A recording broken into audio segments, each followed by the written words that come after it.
चित्रकला कोरोना योद्धा सम्मान डाक्तर नर्स पुलिस सफाई कर्मचारी और सांबादिकों कार्य पेंसिल अंकन में धन्यवाद।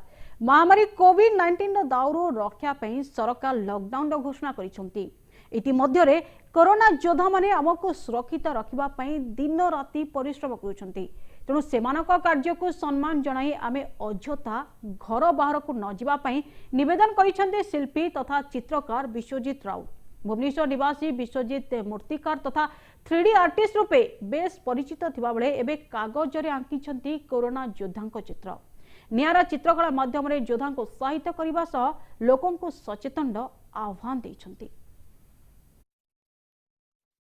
5 मास हो गलाने सारा विश्व रे कोरोना वायरस लॉकडाउन पाई सबू घरे रही समय आपणकर आग धाड़ीर जेते सब वॉरियर माने अछंती हमर डॉक्टर माने रहिले नर्स माने रहिले पुलिस ऑफिसर्स माने रहिले ट्रैफिक इंस्पेक्टर्स माने रहिले जर्नलिस्ट भाई बंधु माने रहिले स्वीपर्स माने रहिले सफाई कर्मचारी माने रहिले बीएमसी वर्कर्स माने रहिले सब लोक दिन राति काम करूचंती आमको सुरक्षित रखिया पाई। समय मैं गोटे अनुरोध आपण समस्त को करुच्ची घरे रुहतु सुस्थ रुहतु आज्ञा।